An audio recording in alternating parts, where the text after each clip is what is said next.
ಸೂರ್ಯಕಾಂತಿ. ಅಕ್ಕ ಹಾಗೆಲ್ಲ ಮಾಡ್ಬೇಡ, ನಿನ್ ತಮ್ಮಯ್ಯ. ಅಮ್ಮಯ್ಯ ಇವ್ರ್ಯಾರೇ? ನೀವೇನಾ ಇವ್ರು ಕರ್ಕೊಂಡ್ ಬಂದಿದ್ದು? ಅಕ್ಕ ಪಾಪ ತುಂಬಾ ಕಷ್ಟದಲ್ಲಿದ್ಲು. ರಾತ್ರಿ ಊಟದ ಗಡಿತ ಸಿಕ್ಕಿದ್ಲು, ನಾನೇ ಕರ್ಕೊಂಡು ಬಂದೆ. ಅಕ್ಕ ಇನ್ನು2 ದಿನದಲ್ಲಿ ಇವಳು ಗಾರ್ಮೆಂಟ್ಸ್ ಕೆಲಸ ಸಿಗುತ್ತೆ, ಹೊರಟೋಗ್ತಾಳಕ್ಕ. ಒಳ್ಳೆ ಕತೆ ಆಯ್ತು ನಿಮ್ದು. ಇದೇನು ಬಿಟ್ಟಿ ಊಟ ಹಾಕೋರ್ ಮನೆ ಅನ್ಕೊಂಡ್ರೇನೆ? ಅಕ್ಕ ಅವ್ಳ ಖರ್ಚೆಲ್ಲ ನಾವೇ ನೋಡ್ಕೋತೀವಿ, ಇಲ್ಲ ಅನ್ಬೇಡಿ.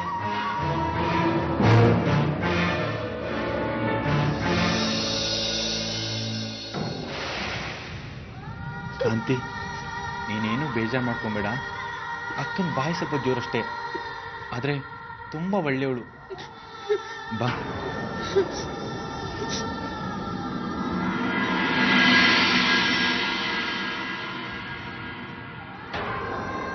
ತಗೋ ಕಾಂತಿ, ಬ್ರಷ್ ಮಾಡಿ ಸ್ನಾನ ಮಾಡಿ, ನಾವು ತಿಂಡಿ ತರ್ತೀವಿ. ಅಮ್ಮನ ಮಾತು ಕೇಳಿ ನಾವು ಸ್ಟೇಷನ್ಗೆ ಕಂಪ್ಲೇಂಟ್ ಕೊಟ್ಟಿರಲಿಲ್ಲ. ಕೊಟ್ಟಿದ್ದಿದ್ರೆ ಚೆನ್ನಾಗಿರ್ತಿತ್ತು ಅಂತ ನನಗೀಗ ಅನ್ನಿಸ್ತಿದೆ. ಯಾಕಣ್ಣ?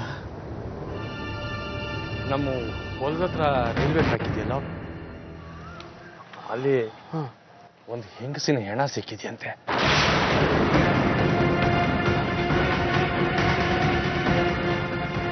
ಹೆಂಗಸಿನ ಹೆಣನ? ನಂಗೆ ಗೊತ್ತಿತ್ತಲ್ಲ, ನಮ್ಮ ಹತ್ರ ಹೆಣ ಸಿಕ್ಕಿದೆ ಅಂದ್ರೆ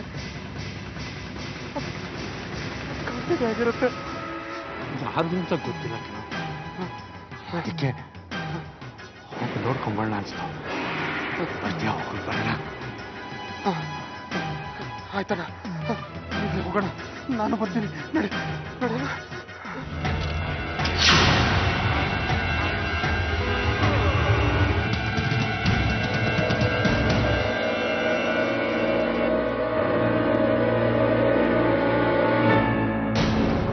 ದೇವ್ರೆ, ಅದು ಕಾಂತಿ ಆಗದೆ ಇರ್ಲಿ ದೇವ್ರೆ. ಸಾಯೋ ತನಕ ನಾನು ನಿನ್ನನ್ನ ಇನ್ನೇನು ಕೇಳಲ್ಲ.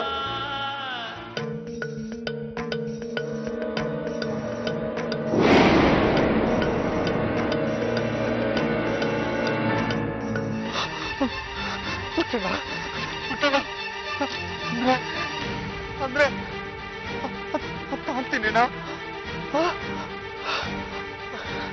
ಇಲ್ಲ, ಸ್ವಲ್ಪ ಹೊತ್ತಿಗೆ ಮುಂಚೆ ಪೊಲೀಸ್ನವರು ದೇಹ ತಗೊಂಡೋಗ್ತಾರೆ. ಅಂದ್ರೆ ನೋಡ, ನಿಮ್ಗೆ ಬರೋಕ್ಕೆ ಬಂದಿದ್ದೀವಿ. ಸ್ಟೇಷನ್ಗೆ ಹೋಗಿ ವಿಚಾರಿಸ್ಕೊಂಡು ಹೋಗೋಣ. ಸತ್ಯ ಏನು ಅಂತ ಗೊತ್ತಾಗುತ್ತೆ. ಬಾರೋ.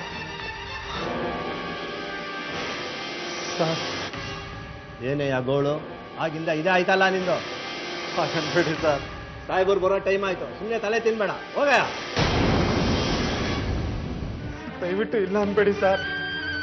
ಸರ್, ಎಷ್ಟು ಸಲನಯ್ಯ ಹೇಳಿದ್ರನ್ನೇ ಹೇಳ್ತಾ ಇದ್ದ. ನಾನು ಹೇಳಿಲ್ಲ, ಅದು ಪ್ರೊಸೀಜರ್ ಇದೆ, ಅಷ್ಟು ಸುಲಭನಾಗಿ ತೋರ್ಸಕ್ ಆಗೋದಿಲ್ಲ. 2 ದಿನ ಬಿಟ್ಕೊಂಡ್ ಬಾ, ನೋಡೋಣ. ಸರ್, ಅದು ಬಾಡಿ ನೋಡೋದಕ್ಕೆ ಎಷ್ಟು ಕೊಡ್ಬೇಕು?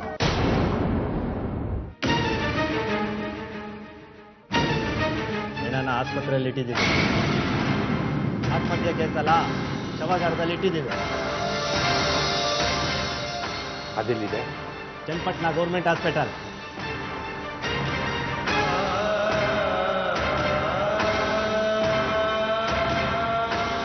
ಬೇಗ.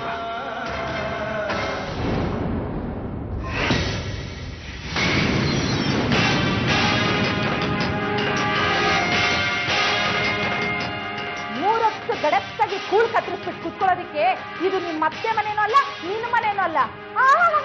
ಮಹಾರಾಣಿ ಕೂತ್ಕೊಂಡಿರೋ ನೋಡು ಆರಾಮಾಗಿ. ಅದು ಹಾಗಲ್ಲ ಅಕ್ಕ, ಮನೆಯೆಲ್ಲ ಗೂಡ್ಸಿ ಒರೆಸಿ ಶುದ್ಧವಾಗಿಟ್ಟಿರೋ. ಇಲ್ಲ ಅಂದ್ರೆ ಇವತ್ ಸಾಯಂಕಾಲ ಒದ್ದು ಮನೆಯಿಂದ ಹೊರಗಡೆ ಹಾಕ್ತೀನಿ. ಆವಾಗ ಆ ವಂದನೂ ಬರಲ್ಲ, ವನಿತನೂ ಬರಲ್ಲ ನಿನ್ನನ್ನು ಕಾಪಾಡಕ್ಕೆ. ತಿಳ್ಕೊ.